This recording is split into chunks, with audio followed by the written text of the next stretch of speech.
দেখো আমাদের বাড়ির রান্না পুজো, এই যে মা রান্না করছে উনুনে, এগুলো উনুনেই হয়। এবছর তো আমি হাত লাগাতেই পারিনি, ছেলেগুলো এখানে বসে বসে রান্না করতাম, এখানে বাপি বসে থাকতো এই চেয়ারে, দেখতো বসে বসে। হচ্ছে এত কিছু এখনো হবে, এগুলো সব হবে, এই এত ভাজাভুজি হবে। এই যে ভাতটা হয়েছে, ডালটা হয়েছে, এইটা ঠাকুরের ভাতটা হয়েছে শুধু, তাই তো? টাইম লাগবে।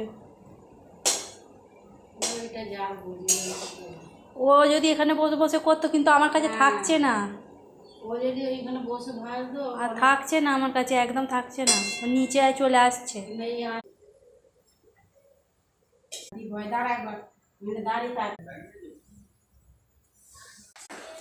এই যো এদের জন্য অসুবিধা হয়ে যাচ্ছে, এদের জন্য বদমাইশি। এখন কটা বাজে দেখো, এই রান্না পুজোর রান্না শেষ হয়েছে, খাচ্ছি আর কি, খেতে বসতে যাচ্ছি। দেখো কটা বাজে, দেখতে পাচ্ছ? একবার দেখাচ্ছি, এই যে তাই সব কিছু এখনও হয়তো দেয়নি বা দিয়ে দিয়েছে, বুঝতে পারছি না। তো অনেকটা রাতে খাচ্ছি, এখন 12টা বাজে, ঠিক আছে, ঘড়ি 30 মিনিট ফাস্ট আছে, পুরো প্রপার 12টা বাজে খেতে বসছি।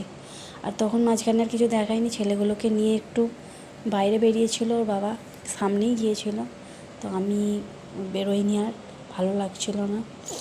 টেনটেনা, এই দেখো আজকে কোথায় চলে এসেছি,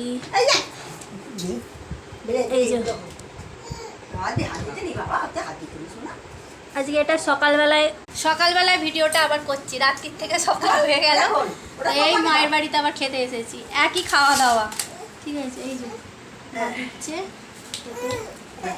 টিফিন খেয়ে আবার চলে যাবো, আবার দুপুরবেলায় ওখানে ঘরে ওই খাবার, মানে আজকে সারাদিন কালকের খাবার ওইগুলোই চলবে, ঠিক আছে। রান্না পুজো না, পেট পুজো। এই যে তাও এইসব কমে গেছে, এখন সব কমে গেছে।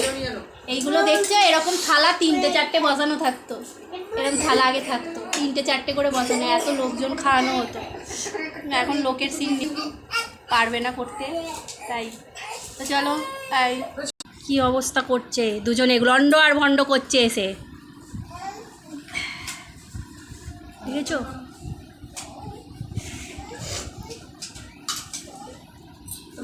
শোনো একটু টাটা করে দাও তো, একটু টাটা করো তো।